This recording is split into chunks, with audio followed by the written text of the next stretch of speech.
किसान भाइयों, अगर आपसे कहा जाए कि पत्तियों को देख करके या पौधे की कंडीशन को देख करके आप बता सकते हो कि कौन से तत्व की इस फसल में कमी है या कौन से तत्व को हमें इस फसल में देना चाहिए, तो फसल जो है हमारी सही हो जाएगी। या बेसल डोज में कौन सी ऐसे तत्व रहे जिनकी कमी रह गई। तो किसान भाइयों, आज का वीडियो हमारा इसी बेस पर आधारित है कि हम कैसे पौधे के लक्षण, पौधे की पत्तियों, तने आदि को देख करके ये पता लगा सकते हैं, अगर हमने मिट्टी की जांच भी नहीं कराई है तो, कि इसमें कौन से पोषक तत्वों की कमी है। किसान भाइयों, मेरा नाम है ओमकार चौधरी और आप देख रहे हैं एग्रीवन। और इस वीडियो के माध्यम से आज हम पहचान करना सीखेंगे कि हमारे फसल में कौन से पोषक तत्वों की कमी है या कमी नहीं है, और उस पोषक तत्वों को देख करके हम कमी को दूर कर सकते हैं। आप भी बड़ी आसानी से पहचान सकोगे इस वीडियो के देखने के बाद। सबसे पहले किसान भाइयों, हम समझ लेते हैं पौधों के पोषक तत्व और उनके कार्य। पौधों को बढ़ने, शारीरिक कार्यों को बनाए रखने और प्रजनन के लिए विभिन्न प्रकार के पोषक तत्वों की आवश्यकता होती है। इनमें से कार्बन, हाइड्रोजन और ऑक्सीजन हवा और पानी से अवशोषित होते हैं। क्लोराइड और निकल जैसे कुछ अन्य तत्वों की आवश्यकता बहुत कम मात्रा में होती है और आमतौर पर ये मिट्टी में पाए जाते हैं। बाकी सभी को निषेचन द्वारा जोड़ा जाना चाहिए। पौधों के पोषक तत्वों को आवश्यक सापेक्ष मात्रा के अनुसार 3 मुख्य समूहों में वर्गीकृत किया गया है। नंबर पहला है मैक्रो पोषक तत्व यानी प्रमुख पोषक तत्व, जिनमें सबसे पहला आता है नाइट्रोजन और इसके कार्य हैं। Nitrogen protein, hormone, chlorophyll, vitamin और एंजाइम का एक प्रमुख घटक है जो पौधों के जीवन के लिए आवश्यक होता है। साथ ही आनुवांशिक सामग्री न्यूक्लिक एसिड भी है और नाइट्रोजन चयापचय, तने और पत्ती की वृद्धि यानी जो वानस्पतिक वृद्धि होती है उसमें एक प्रमुख कारण होता है। अब किसान भाइयों, जान लेते हैं इसकी कमी के लक्षणों को हम पौधों में कैसे पहचान सकते हैं। सबसे पहला, पत्तियों का पीला पड़ना। अगर पत्ती हल्की पीली पड़ी हुई है तो आप आसानी से पता लगा सकते हो इसमें हमारे नाइट्रोजन की कमी है। विकास अवरुद्ध हो जाता है पौधे का, यानी जो विकास होना चाहिए वो विकास नहीं हो पाता है। किसान भाइयों, ये तो नाइट्रोजन की कमी के लक्षण जो पौधों पर दिखाई देते हैं उनके बारे में हमने बताया, लेकिन एक चीज़ हमेशा ध्यान रखनी चाहिए कि प्रजनन अवस्था के दौरान फूल आने और फल उत्पादन में देरी से बचने के लिए नाइट्रोजन के प्रयोग को नियंत्रित किया जाना चाहिए। यानी जिस समय पे फल बनने वाले हों और फूल आने वाले हों तो उस समय पे नाइट्रोजन का प्रयोग नहीं करना चाहिए। इससे हमारी फसल को परिपक्व होने में और फूल से फल को बनने में यानी देरी होती है, फसल हमारी लेट होती है, क्योंकि उसकी सारी जो प्रोसेस होती है वो वानस्पतिक भाग में ही बढ़ने में लगी रहती है।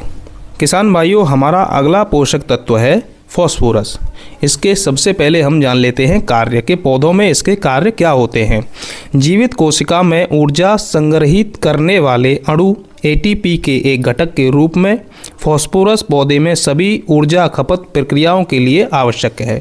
यानी पौधे का जितना भी कार्य होता है वो बिना फॉस्फोरस के संभव नहीं है। यह अमीनो एसिड में एक प्रमुख घटक है और कोशिका झिल्ली का एक घटक है। फॉस्फोरस पौधों में आनुवांशिक सामग्री से भी संबंधित है और बीज अंकुरण, प्रकाश संश्लेषण, प्रोटीन निर्माण, फूल और फल निर्माण और लगभग सभी विकास और चयापचय प्रक्रियाओं के लिए अति आवश्यक है। अब किसान भाइयों, जानते हैं हम पौधों पर इसकी कमी के लक्षण किस प्रकार से हम पहचान सकते हैं। तने और पत्तियां बैंगनी हो जाती हैं, जैसा आप इस चित्र में देख पा रहे हो। विकास और परिपक्वता में देरी होती है। खराब फूलों और फलों का समय से पहले गिरना, ये सभी लक्षण फॉस्फोरस की कमी के लक्षण हैं। किसान भाइयों, अब फॉस्फोरस के बारे में एक विशेष बात। फॉस्फोरस में घुलनशीलता बहुत कम होती है और मिट्टी में कई तरह की प्रतिक्रियाएं होती हैं जो इसे पौधों के लिए अनुपलब्ध बनाती हैं। इसलिए इसे जड़ों के करीब और पौधों की ज़रूरत के अनुसार ही दिया जाना चाहिए। इससे अगला हमारा पोषक तत्व है पोटेशियम। इसके कार्यों के बारे में सबसे पहले जान लेते हैं। पोटेशियम पौधे में शर्करा और स्टार्च के निर्माण के लिए आवश्यक है। यह प्रोटीन संश्लेषण और कोशिका विभाजन में शामिल है। पोटेशियम कोशिका भित्ति का एक महत्वपूर्ण घटक होने के नाते पोटेशियम पौधे की कठोरता को और बढ़ाता है। पोटेशियम रंध्रों के खुलने और बंद होने के लिए जिम्मेदार है, इसलिए पौधे में जल संतुलन के समायोजन के लिए आवश्यक है। पोटेशियम फलों और सब्जियों की फसलों पर स्वाद और रंग भी बढ़ाता है और फलों की तेल सामग्री को भी बढ़ाता है और पत्तेदार फसलों के लिए बहुत ही महत्वपूर्ण पोषक तत्व है। किसान भाइयों, अब इसकी कमी के लक्षण पौधों पर हम कैसे पहचान सकते हैं, ये जान लेते हैं। सिराओं के बीच, जैसा कि आप इस पत्ती पर देख पा रहे हैं, सिराओं के बीच पत्तियों का पीला पड़ना, धब्बेदार या मुड़ी हुई पत्तियों पर झुलसना या जलना देखा जा सकता है। कमी के लक्षण सबसे पहले पुरानी पत्तियों पर दिखाई पड़ते हैं, जैसा आप इस पत्ती में देख पा रहे हैं। किसान भाइयों, अब तक हमने जाना कि जो 3 प्रमुख पोषक तत्व होते हैं उनके पौधों में क्या कार्य होते हैं और उनकी कमी के क्या लक्षण होते हैं, कैसे हम उनको पहचान सकते हैं।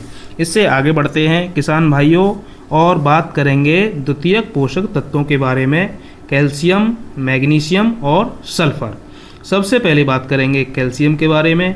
कैल्शियम के कार्यों के बारे में सबसे पहले जान लेते हैं, पौधों में इसके क्या कार्य होते हैं। कैल्शियम कोशिका भित्ति का एक महत्वपूर्ण संरचनात्मक घटक है। यह कोशिका वृद्धि और विभाजन के लिए परम आवश्यक है और कोशिकाओं में पानी की गति को भी प्रभावित करता है। कुछ पौधों में नाइट्रोजन के अवशोषण के लिए कैल्शियम की आवश्यकता होती है। कुल मिलाकर कैल्शियम एक गुणवत्ता वाला पोषक तत्व है जो उपज की गुणवत्ता को बढ़ाता है और सेल्फ लाइफ को भी बढ़ाता है। किसान भाइयों, अब इसकी कमी को हम कैसे पहचान सकते हैं, इसके बारे में बात कर लेते हैं। तो किसान भाइयों, जैसा आप इन फलों पर देख पा रहे हो, एक फल है आड़ू में कैल्शियम की कमी दिखाई गई है। दूसरा फल है जिसमें टमाटर में कैल्शियम की कमी दिखाई गई है, यानी ऊतकों का स्थानीयकृत सड़ांध, यानी इसके ऊतकों में सड़ांध शुरू हो जाती है और इसके परिणाम स्वरूप इसका विकास भी अवरोध होता है। पत्ती की नोक जलती हुई दिखाई देती है। साथ ही किसान भाइयों, जड़ की नोक भी जलना शुरू हो जाती है। ब्लॉसम एंड रूट टमाटर और मिर्च में एक आम शारीरिक विकार है जो कैल्शियम की कमी से जुड़ा हुआ है।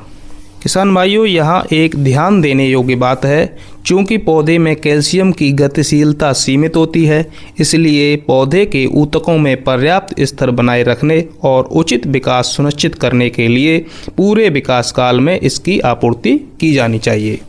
किसान भाइयों, अब बात करेंगे मैग्नीशियम के बारे में। इसके कार्यों के बारे में सबसे पहले जान लेते हैं। मैग्नीशियम क्लोरोफिल अणु का एक प्रमुख घटक है, इसलिए प्रकाश संश्लेषण और कार्बोहाइड्रेट के निर्माण के लिए अति आवश्यक है। मैग्नीशियम एंजाइमेटिक प्रतिक्रियाओं में शामिल है और ऊर्जा उत्पादन में सहायता करता है। किसान भाइयों, अब बात कर लेते हैं इसकी कमी को हम पौधों में कैसे पहचान सकते हैं। पत्ती की सिराओं के बीच पीली पट्टियां दिखाई देती हैं। सबसे पहले ये लक्षण आपको दिखाई देगा और ये सबसे पहले पुरानी पत्तियों पर दिखाई देगा और कमी बढ़ने पर युवा पत्ती, यानी जो नई पत्तियां आती हैं, उनकी तरफ ये लक्षण बढ़ता हुआ जाता है।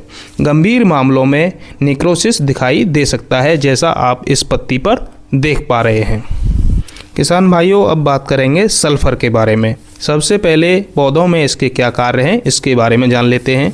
सल्फर अमीनो एसिड, प्रोटीन और एंजाइम का एक घटक है। यह क्लोरोफिल के संश्लेषण के लिए भी आवश्यक है। अब इसकी कमी के लक्षणों को हम कैसे पहचान सकते हैं? तो किसान भाइयों, पत्तियां हल्के हरे रंग की हो जाती हैं, जैसा आप इस पत्ती में देख पा रहे हो। किसान भाइयों, द्वितीयक पोषक तत्व कैल्शियम, मैग्नीशियम और सल्फर के बारे में हम जान चुके हैं। अब बात करेंगे सूक्ष्म पोषक तत्वों के बारे में, यानी माइक्रो न्यूट्रिएंट के बारे में। इसमें सबसे पहले बात करेंगे लोहा। किसान भाइयों, लोहे के क्या कार्य होते हैं फसलों में, सबसे पहले ये जान लेते हैं। आयरन क्लोरोफिल निर्माण में महत्वपूर्ण भूमिका निभाता है। यह कोशिका विभाजन में शामिल होता है जो पौधे की वृद्धि का समर्थन करता है और पौधे में अन्य महत्वपूर्ण प्रतिक्रियाओं में शामिल होता है। अब इसकी कमी के लक्षणों को हम कैसे पौधे में पहचान सकते हैं? सबसे पहले युवा पत्ती पीली पड़ती है, यानी जो नई पत्तियां होती हैं वो पीली पड़ जाती है। अंतर सिरा क्लोरोसिस के लक्षण दिखाई देते हैं, जैसा कि आप इस पत्ती में देख पा रहे हो। ये चेरी में Fe की कमी दिखाई गई है, यानी लोहे की कमी दिखाई गई है। और दूसरी जो आप फोटो देख पा रहे हो उसमें टमाटर में Fe की कमी दिखाई गई है। अब बात करेंगे मैग्नीज के बारे में। मैग्नीज प्रकाश संश्लेषण और श्वसन के लिए अति आवश्यक है। यह पौधे के हरे रंग को और बेहतर बनाने में सहायक होता है। साथ ही ये शर्करा और प्रोटीन की मात्रा को भी बढ़ाता है। मैग्नीज पौधों की उच्च प्रकाश तीव्रता के प्रति सहनशीलता को भी बढ़ाने का काम करता है। किसान भाइयों, अब जान लेते हैं इसकी कमी को हम पौधों में कैसे पहचान सकते हैं। मुख्य रूप से जो नई पत्तियां होती हैं उन पर क्लोरोटिक मोजेक पैटर्न दिखाई पड़ता है, जैसा कि आप इस बेर की पत्ती में देख सकते हो। दूसरी फोटो जो टमाटर की है उसमें भी मैग्नीज की कमी दिखाई गई है, जैसा आप इस पत्ती में देख पा रहे हो। यहाँ ध्यान देने योग्य बात यह है कि जो अम्लीय मिट्टी होती है उसमें मैंगनीज अधिक मात्रा में उपलब्ध हो सकता है तथा विषाक्त स्तर पर भी पहुँच सकता है, तो मिट्टी की जांच बहुत आवश्यक है और बिना मिट्टी की जांच कराए हुए हमें इस उर्वरक को अपनी फसल में नहीं देना चाहिए। हम बात कर लेते हैं बोरोन के बारे में। तो बोरोन किस लिए पौधों के लिए महत्वपूर्ण है, सबसे पहले इस बारे में बात करते हैं। बोरोन का पौधों में क्या कार्य है? बोरोन कोशिका भित्ति निर्माण में सहायक होता है। झिल्ली अखंडता और कैल्शियम अवशोषण के लिए परम आवश्यक तत्व है। यह शर्करा के स्थानांतरण में सहायता प्रदान करता है और पौधों में कई कार्यों को प्रभावित करता है, जिसमें फूल आना, पराग अंकुरण, फल लगना, कोशिका विभाजन, जल संबंध और हार्मोन्स का परिवहन शामिल है। अब बात करेंगे इसकी कमी को हम पौधों में कैसे पहचान सकते हैं। तो विकास में कमी और तने का टूटना, टहनियों के सिरे का मर जाना, जिसके परिणाम स्वरूप कई पार्श्व शाखाएँ झाड़ी जैसी आकृति की हो जाती हैं। जैसा कि जो पहला चित्र आपको दिखाई दे रहा है, मक्का में बोरोन की कमी दिखाई गई है। दूसरा चित्र टमाटर का है जिसमें बोरोन की कमी दिखाई गई है। यहाँ ध्यान देने वाली बात यह है कि बोरोन की कमी सबसे ज़्यादा प्रचलित सूक्ष्म पोषक तत्वों की कमी है। हालांकि पौधों के लिए इष्टतम बोरोन स्तर संकीर्ण है, यानी बहुत कम आवश्यकता होती है। इसलिए विषाक्त अधिकता से बचने के लिए इसे बहुत ही सावधानी से आपूर्ति की जानी चाहिए। इसकी अधिकता भी खेत में नहीं होनी चाहिए। इसके लिए मिट्टी की जाँच कराना बेहद ही आवश्यक हो जाता है, तभी हमें बोरोन का इस्तेमाल करना चाहिए। किसान भाइयों, अब बात करेंगे जिंक के बारे में। सबसे पहले बात करेंगे पौधों में जिंक का क्या कार्य है। जिंक कई एंजाइमों में एक घटक या कार्यात्मक सहकारक है, जिसमें ऑक्सिन यानी पौधे वृद्धि हार्मोन शामिल हैं। यह कार्बोहाइड्रेट चयापचय, प्रोटीन संश्लेषण और इंटरनोडल बढ़ाव यानी तने की वृद्धि के लिए आवश्यक है। किसान भाइयों, अब जान लेते हैं इसकी पौधों में कमी हो तो उसको हम कैसे पहचान सकते हैं। जैसा कि आप इन पत्तियों पर देख पा रहे हो, आम की पत्ती में जिंक की कमी दिखाई गई है। दूसरा आपका टमाटर में, यानी टमाटर की जो पत्ती है उस पर जिंक की कमी दिखाई गई है और कमी के लक्षण होते हैं अनियमित क्लोरेटिक क्षेत्रों के साथ धब्बेदार पत्तियां, जैसा आप इन चित्रों में देख पा रहे हो। किसान भाइयों, अब बात कर लेते हैं कॉपर की कमी के क्या लक्षण हैं और कॉपर के पौधों में क्या कार्य हैं। सबसे पहले कार्यों की बात करें तो कॉपर नाइट्रोजन और कार्बोहाइड्रेट चयापचय में शामिल है। यह कई एंजाइमों का घटक है, जिसमें प्रकाश संश्लेषण और श्वसन में भाग लेने वाले एंजाइम शामिल हैं। किसान भाइयों, अब इनकी कमी को हम पौधों पर कैसे पहचान सकते हैं। टर्मिनल पत्तियों पर भूरे रंग के धब्बे दिखाई देंगे, जैसा आप इन पत्तियों में देख पा रहे हो। टहनियों की नोकें मर जाती हैं, जैसा आप इन चित्रों में देख पा रहे हो। टमाटर में कॉपर की कमी दिखाई गई है। नाशपाती में कॉपर की कमी इस पत्ती के माध्यम से दिखाई गई है। यहाँ ध्यान देने वाली बात यह है कि कॉपर में कार्बनिक पदार्थों से जुड़ने की प्रबल प्रवृत्ति होती है, इसलिए अत्यधिक कार्बनिक मिट्टी में इसकी कमी हो सकती है। यानी जो अत्यधिक कार्बनिक मिट्टी होगी उसमें कॉपर की कमी ऑटोमेटिकली हो जाती है। किसान भाइयों, मॉलिब्डेनम के बारे में भी जानकारी कर लेते हैं। सबसे पहले पौधों के लिए ये किस लिए आवश्यक है ये जान लेते हैं। मॉलिब्डेनम कई एंजाइमों में शामिल होता है और नाइट्रोजन चयापचय के साथ निकटता से जुड़ा हुआ है, क्योंकि यह नाइट्रेट रिडक्टेस और नाइट्रोजनेज एंजाइमों का एक महत्वपूर्ण घटक है। यानी ये पौधों के लिए एक आवश्यक पोषक तत्व है। इसकी कमी के लक्षणों को हम कैसे पहचान सकते हैं?